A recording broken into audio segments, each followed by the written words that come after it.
feel like the biggest advice I would have for someone looking for a job is to just find out if the organization that you want to work for, or if you're trying to look for an organization to work for, find out if they have like a purpose-built entry-level program.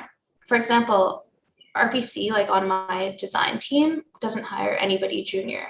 But I can imagine that like a lot of people don't know that, and they just see the postings and they apply, and then they get frustrated when they don't hear anything back. Even once I found this company that was hiring juniors, like it was extremely competitive. There was like 7 or 8 of us going for one position, and it was like very intense. It was a lot of stress, but it was worth it in the end.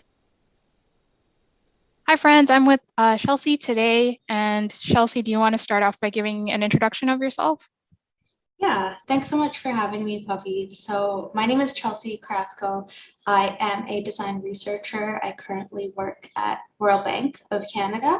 I'm located in Toronto. I've had some previous roles in the UX field. I started off as a human factors engineer. I became a UX designer, and then I was like a UX consultant or a UX specialist, generalist, jack of all trades before focusing in on research. So that's like my career background. That's awesome. Yeah, thanks for sharing that, and thanks for being here today. And I think one of the things that you actually brought like a nice segue into is you started off from like a generalist and then you went into the focus of research. So can you talk a little bit more about that and how that journey worked out for you? Yeah, I can start from the very beginning because I think that my university program really influenced my direction a lot. So I have a background, an academic background in industrial engineering, which is the program I did it at U of T kind of has 3 different focus groups. So you could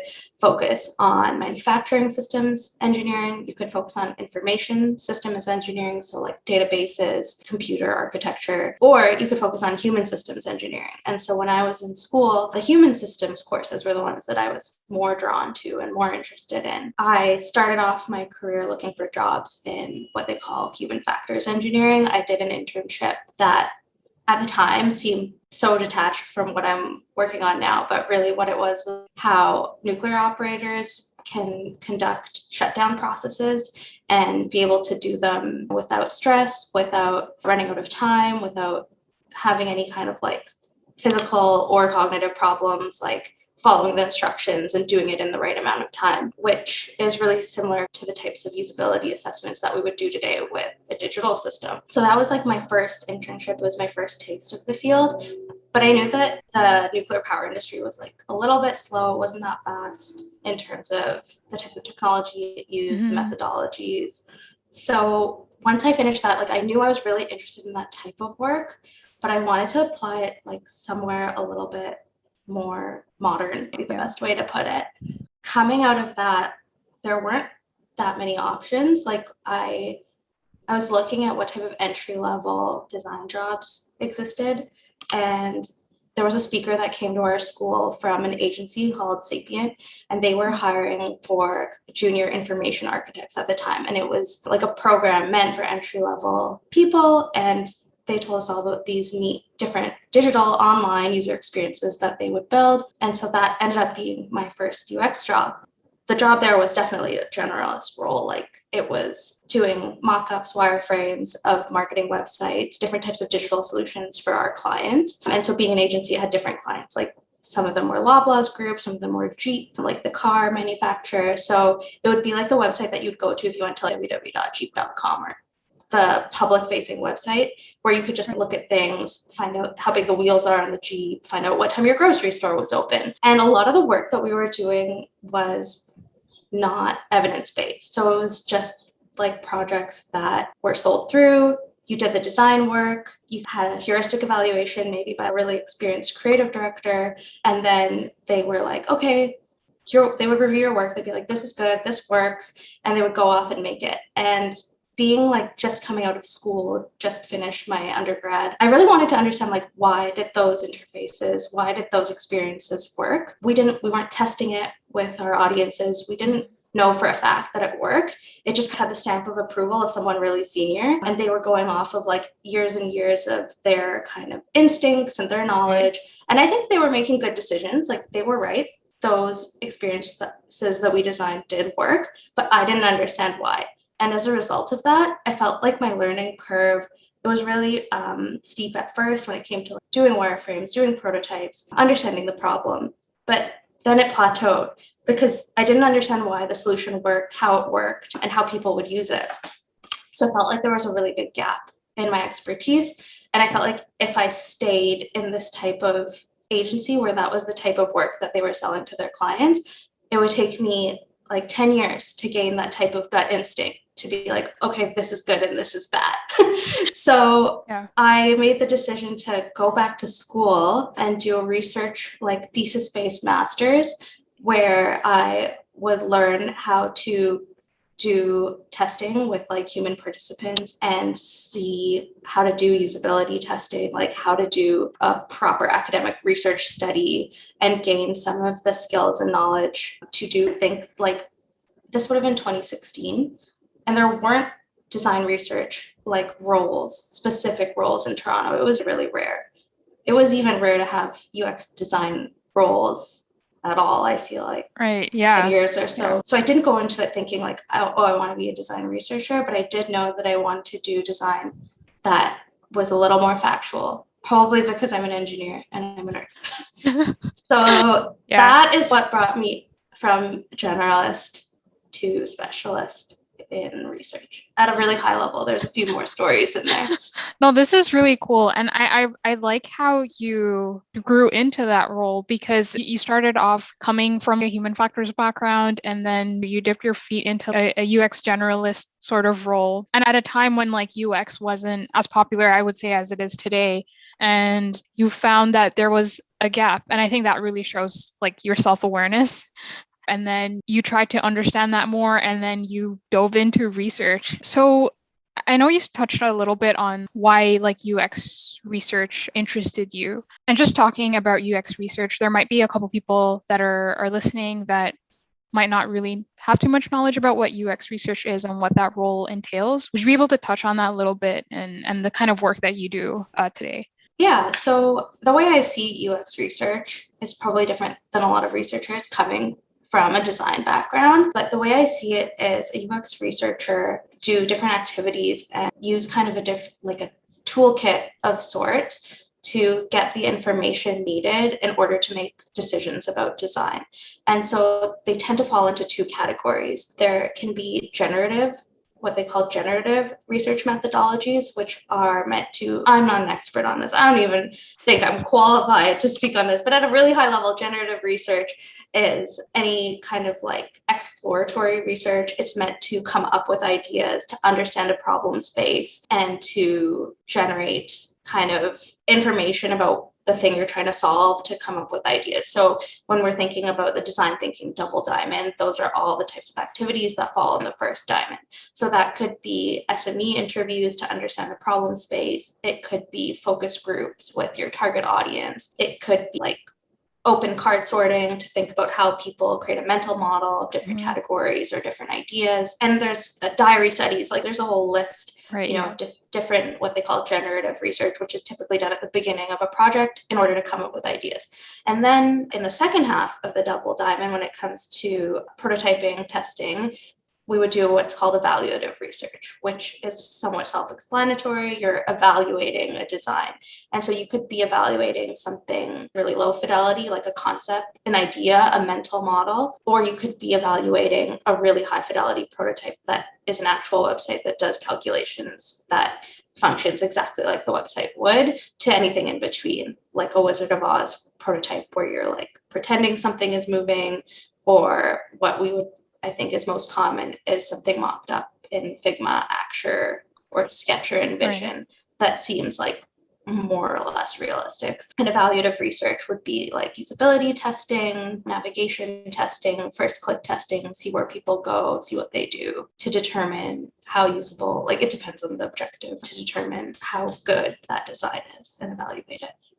Yeah, absolutely. Yeah, thanks for explaining that in more detail. And I think this is really interesting because it touches on a lot of the processes that you hear when you're talking about like, whether it be UX design and product design. So it literally touches on like the end-to-end experience with research. And currently in your role, do you do more of like generative, evaluative, or is like a mix of the two? It's interesting, actually. At RBC, we still have the dedicated researcher role, and the way they're thinking about it is that researchers will primarily do the more complex, more ambiguous generative research. We work on cross-functional teams with interaction designers, product designers, visual designers, content designers. And so for most of the evaluative work, we would just support and guide designers to evaluate their own, whether that's like on a online platform like usertesting.com or something else. So majority of it right now is upfront in the generative phase, where it's a little more complex. It requires more planning, more recruitment of participants. So it's really common, I think, in a lot of organizations to not have a dedicated researcher and just to have sort of a UX designer or product designer doing research side of desk almost as needed, ad hoc. So it's a little bit different to have a dedicated role like this. And I think the climate's changing. I think we're even perhaps moving away from it. Yeah, yeah, totally. I'm starting to see more of that too, which is really nice because I definitely feel that UX research should be a team on its own and should be involved like throughout the process. And I think that's why we need someone who's advocating for that. UX research seems like a very focused area because you're focusing on a lot of like these research practices. So when you're specifically seeking out for jobs and looking for jobs, like how has that experience been? So prior to my current role, design researcher, like a dedicated design researcher, I was working as a UX design consultant for a management consulting firm. And they consulted across the full double diamond design thinking process. So when I was looking for my next role coming out of that, I had experience and deliverables to show for myself across that spectrum. So there were interviews that we did that resulted in personas for our clients. There was other interviews that resulted in a current state journey map and a future state journey map with solutions identified and outlined. There was wireframes. So going into looking for my next role, I thought about which portion of that kind of design process I wanted to work in. And I think having those deliverables to show and to talk through are really important as part of your portfolio. And what it'll look like is different for everybody. I had the advantage of working for a consulting firm, which meant that we were handing over really polished deliverables to our clients. So that looks really good in a portfolio, but the work that I'm doing now, for example, it stays internal, it stays within our team. It's presented in a less formal, less polished way that doesn't lend itself as nicely to a portfolio. It requires like a little extra work that maybe doesn't always seem like it's worth it, but I think it's good to try to capture and make sure that you're keeping track of the work you're doing so that you can showcase it later. That's a great point. And you touched on deliverables, and deliverables as a researcher look very different from deliverables as a UX designer. So could you talk a little bit more about what those deliverables might be like and how you talk about those things in interviews? Yeah, so that's an easy question. Okay, so one of the deliverables that I used when I was applying for this role was a persona document. And so the document was a PDF that was like our final deliverable of this portion of the project. And it had an introduction that talked about the methodology. It said we interviewed 25 people. This is a summary of what they said. This is how we analyzed their responses. And these are the personas we generated as a result. This is what they mean. So in that example, the process was built into the deliverable. So it was something relatively easy and straightforward to speak to because it was there in the slides. Like all the explanations were there, all the thought processes were there, all the like ways that the inputs laddered up to the outputs was spelled out clearly. So that's one example. Another example is the journey map example that I gave. So what that looked like was I partnered with an illustrator and she was super, super talented. So it was a beautiful infographic of this manufacturing process and the sales process from the time that a client would pick up the phone to call. It was all analog and paper-based to the time that they received their order. And so we had the current state version, and then we had the future state version with the digital transformation. And so in that case, the final deliverable was like just an outcome. But if I wanted to talk to that or speak to that, I had to put together some extra information about what we did in order to gather the information that got us to that point, but not only what we did, like why we did it and what we were thinking. So it required filling in what happened before that in order to go along with it. Okay, gotcha. And you also mentioned like portfolios. And how does a portfolio look like for a UX researcher? Like now that you have these deliverables, how would you go about putting that on your portfolio? I wouldn't think that it's too different from when I was a UX designer. I think it's a similar style of capturing the information. I think employers really want to see how you think, how you approach the problem, the process that you followed. And the only difference is that the output might look like a deck instead of a prototype, or the output might look like a journey map or a persona guide. It just won't always look like an interface. And sometimes it will look like an interface, even for a researcher. Right. Yeah. And have you run into any issues where you weren't able to share a specific research data or any specific details because of NDA? Like designers also have that problem a lot. So how do you handle that? How are you able to talk about your work if you can't share anything? Yeah, that's a good question. So a lot of the files that I'll have on my website are password protected. So you wouldn't be able to get in unless I was specifically speaking with you and I gave you the one-time password. A lot of the time the project is generalizable. So you can redact any of the data or any of the details about who you recruited and what the findings were.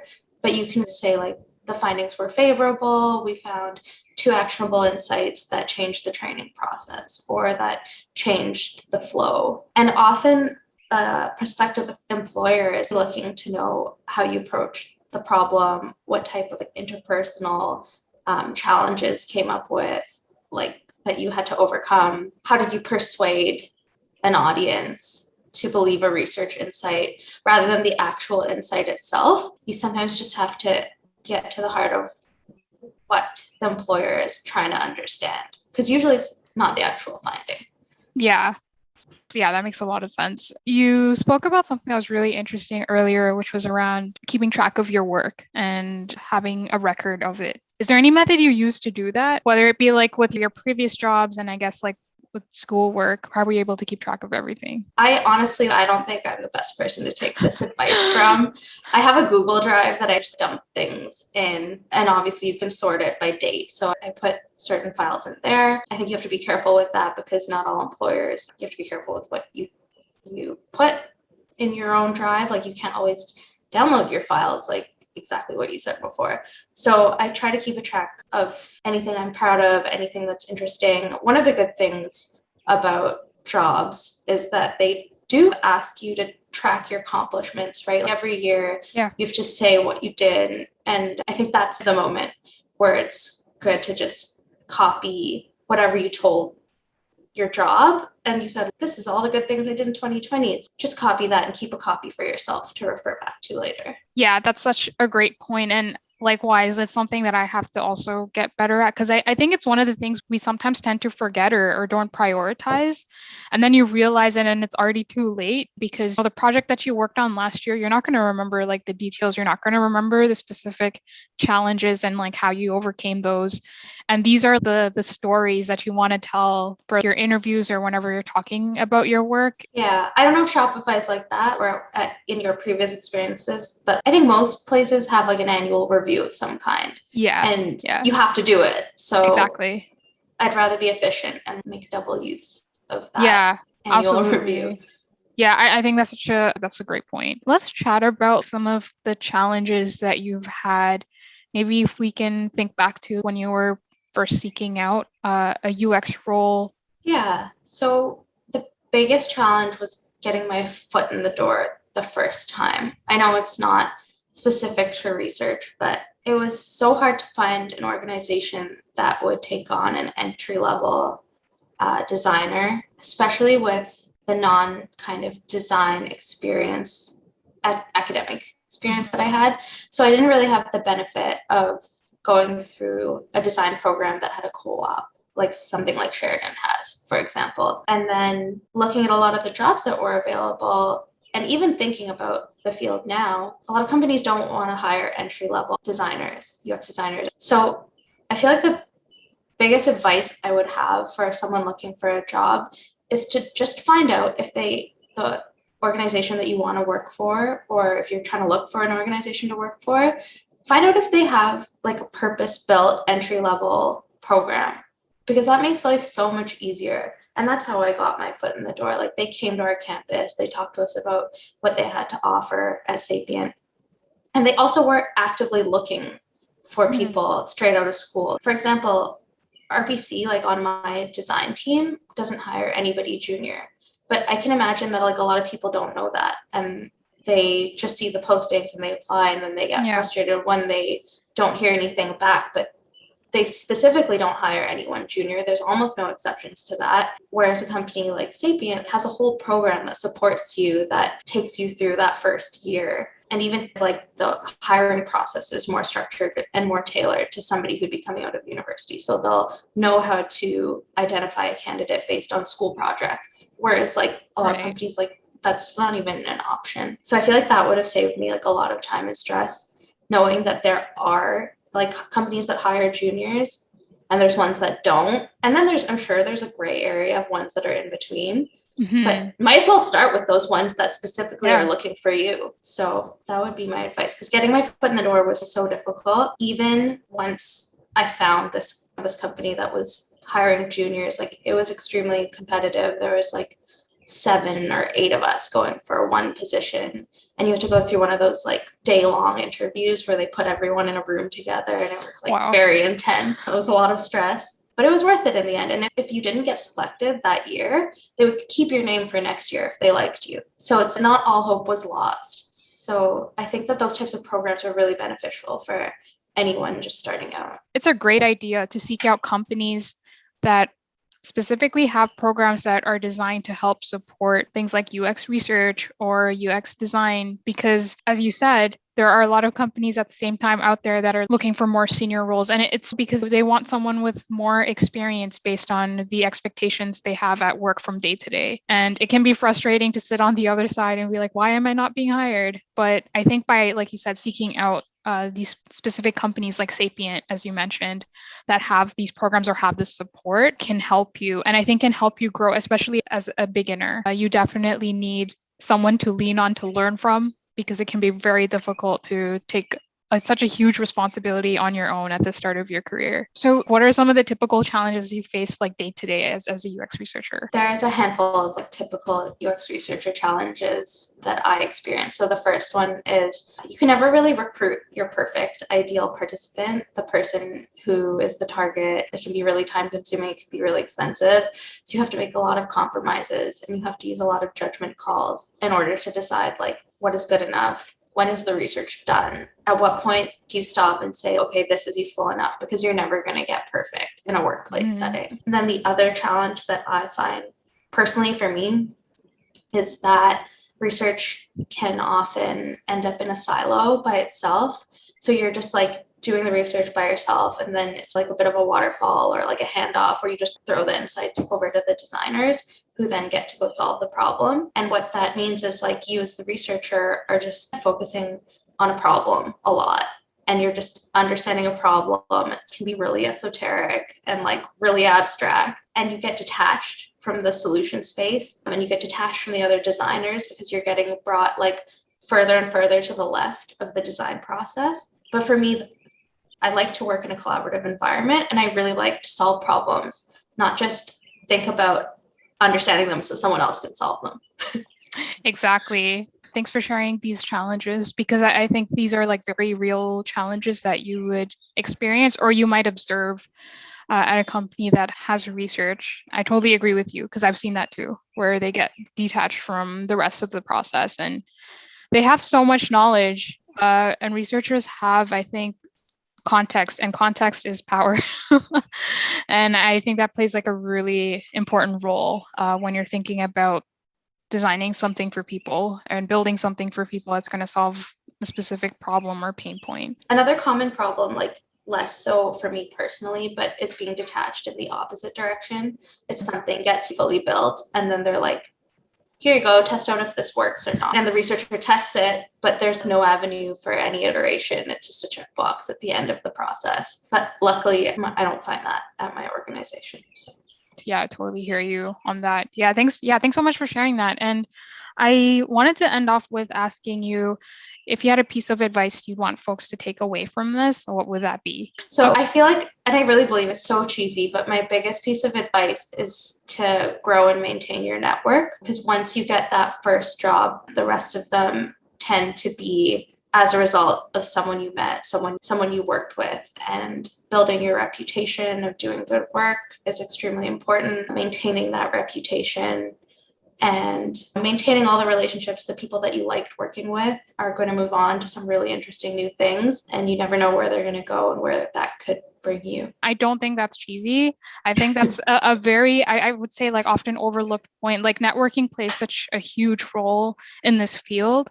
And like I got my first job through a network, like a friend. So it just follows you through, right? Like even after like when I was looking for a job again, I got a lot of interviews through like people that I knew from like my past work. So it really plays such an important role. And yeah, like you said, keeping in touch with the people that you like, your mentors, don't set like networking aside. Prioritize that even as you're working. Yeah, and I think sometimes the word networking gets like a bit of a bad rap because people see it as like meeting people you don't know.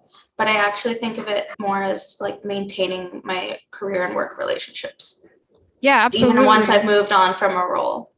Yeah, absolutely. And I think this right now is a great example of that. Like for context, like Chelsea and I don't know each other. We met on LinkedIn and I had reached out to Chelsea and she was fantastic and agreed to do this chat with me. So that is a great example of how you can network like outside your workplace. Yeah, thanks so much. This was such a great conversation and thanks for sharing like your experience, your expertise in this field. I'm sure people are going to find this valuable. Thanks so much for having me. I really appreciate it. Amazing. Thank you.